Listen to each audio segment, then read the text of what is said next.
ইউরোপে পোশাক রপ্তানি বৃদ্ধির সুখবর, একই সাথে পোশাক কারখানার শ্রম অসন্তোষের খবর আমরা শুনছি। এই প্রেক্ষিতে পোশাক খাতের সর্বশেষ পরিস্থিতি নিয়ে কথা বলতে আমাদের সাথে যুক্ত হচ্ছেন বিকেএম এর এক্সিকিউটিভ প্রেসিডেন্ট ফজলে শামীম এহসান। ফজলে শামীম এহসান, আপনাকে স্বাগত জানাচ্ছি অর্থচকের আজকের আয়োজনে। প্রথমে যদি জানতে চাই, জানুয়ারিতে ইউরোপে বাংলাদেশের নিটওয়ের রপ্তানি 64.2, ওভেন 56.3% বৃদ্ধি পেয়েছে। এটি বেশ বড় একটি উৎফলন। এই শিপমেন্টের এই ধারাটিকে আপনি কিভাবে বিশ্লেষণ করবে, কি মনে করেন বিষয়টি নিয়ে? ধন্যবাদ। এটা আসলে আমাদের উপরে যে বায়ারদের যে আস্থা, যেটা নাকি বিগত প্রায় 1 দশক ধরে ধীরে ধীরে বৃদ্ধি পেয়েছে, সেটারই প্রতিফলন আমি মনে করি। এবং আমাদের জুলাই এবং আগস্টে যখন বায়াররা আমাদের উপরে একটু শেকি ছিল, তখন তারা বেশ কিছু অর্ডার বাংলাদেশে প্লেস করে নাই। বাট তারা যে অন্য দেশে প্লেস করেছিল তাও না, আমাদের একটা ভুল ধারণা ছিল তারা হয়তো অন্য অনেক দেশে চলে যাচ্ছে।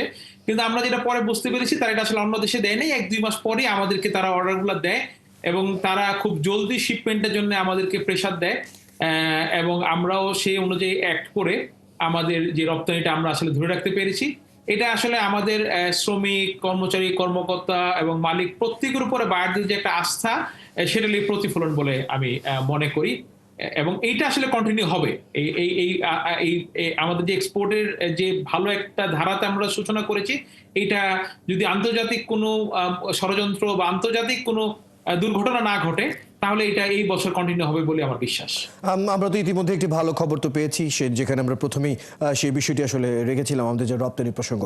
যদি ঠিক উল্টো দিকে আমরা দেখি, ঈদের ছুটি বাড়ানোর দাবিতে আজ গাজীপুরে বিক্ষোভ করছে শ্রমিকরা। অনেক কারখানায় বেসিকের সমান বোনাস দেওয়া হচ্ছে না, এ নিয়েও অসন্তোষ আছে। এগুলো নিয়ে আসলে, এই বিষয়গুলো নিয়ে আপনি কিভাবে দেখছেন? দেখেন, আসলে এগুলা শ্রমিকরা অনেক সময় আসলে না বুঝে অনেক দাবি করে এবং আমি ব্যক্তিগতভাবে মনে করি যে এর পিছনে অনেক একটা গোষ্ঠীর ইন্ধনও থাকে। আপনি যদি দেখেন যে ইউথা গ্রুপের, আমি আপনাদের নিউজে যেটা দেখলাম যে 10 দিনের ছুটি দেওয়া হয়েছে, তারপরে 12 দিনের দাবিতে আন্দোলন। অনেক ফ্যাক্টরিতে 3 দিনের ছুটি, সেখানে 5 দিনের আন্দোলন। যারা 5 দিন দিচ্ছে তাদের 7 দিনের আন্দোলন। মানে আন্দোলন করতে হবে।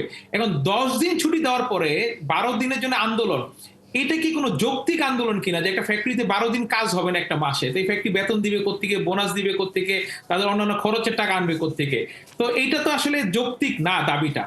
এবং আমরা প্রায়শই দেখতে পাচ্ছি, বিশেষ করে অগস্টের আমাদের গণঅভ্যুত্থানের পরের থেকে, যে অনেক ক্ষেত্রে অনেক জায়গা দিয়ে অযৌক্তিক আন্দোলনগুলো দেখা দিচ্ছে, যে চাকুরির দাবিতে ফ্যাক্টরি ভাঙচুর, যে যাদের চাকরি আছে তারাও চাকরি করতে পারবে না যদি আমরা চাকরি না পাই। তো এই ধরনের অযৌক্তিক যে জায়গাগুলো, 10 দিনের জায়গায় 12 দিনের আন্দোলন, এবং সবগুলো আইন বহির্ভূত ভাবে দাবি করা হচ্ছে। যে আমাদের শ্রম আইনে আমরা অনেকেই শ্রম আইন প্রতিপালন করতে পারি না কারখানার সক্ষমতার অভাবে। সেই জায়গার আন্দোলন না হয়ে আন্দোলনগুলো হচ্ছে যেখানে ভালো ভালো জায়গা, যে একটা ফ্যাক্টরির মালিক নিজে স্বপ্রণোদিত হয়ে 10 দিন ছুটি দিয়েছে, ঈদের ছুটি যেখানে 3 দিন বা 4 দিন শ্রম আইন অনুযায়ী যেটা দেওয়ার কথা, সেখান থেকে তারপরে সেখানে আন্দোলন। ফলে আমার কাছে তাহলে সেই ক্ষেত্রে সমাধান কোথায় দেখেন আপনি? সমাধানটা আসলে এখানে সকল পক্ষেরই আইন মেনে চলার একটা মানসিকতা তৈরি করতে হবে। এটা যেমন মালিকদেরও থাকতে হবে, সেমনি শ্রমিকদেরও থাকতে হবে। এবং উস্কানি যারা দেয় তাদেরকে আসলে আইডেন্টিফাই করে, যদি বেআইনি একটা হলো যে বেতন দিতে পারেনি একটা মালিক, আমি 2 দিন 3 দিন ঘুরছি, বেতন পাই না, আমার একটা ক্ষোভ আসতে পারে, ক্ষোভের থেকে বিক্ষোভ হতেই পারে। তা আমি কাজ করেছি সারা মাস, আমি কোনো বেতন পাচ্ছি না, সেটাকে আমি যৌক্তিক আন্দোলন মনে করি। কিন্তু এইরকম আইন বহির্ভূত কারণে যদি আন্দোলন হয়, সেগুলো আসলে কাউন্সিলিং এর মাধ্যমে প্রথমে সমাধান করেন, না হলে আইন শৃঙ্খলা বাহিনীর আসলে শক্ত অবস্থানে যেতে হবে। কারণ আইনের বাইরে গিয়ে আপনি রাষ্ট্র পরিচালনা করতে পারবেন। আমরা আশা করবো এই বিষয়গুলো নিয়ে আসলে যথাযথ কর্তৃপক্ষ এবং যথাযথ সমাধান আসলে চলে আসবে। ফজলে শামীম এহসান, ধন্যবাদ সময়টুকু দেওয়ার জন্য। দর্শক, আমাদের সাথে যুক্ত ছিলেন বিকেএমই এর এক্সিকিউটিভ প্রেসিডেন্ট ফজলে শামীম এহসান। কথা বলছিলাম দেশের পোশাক খাত রপ্তানির বর্তমান পরিস্থিতি, রপ্তানি এবং দেশে চলমান অন্যান্য যে প্রসঙ্গ, সেই বিষয়গুলো নিয়ে।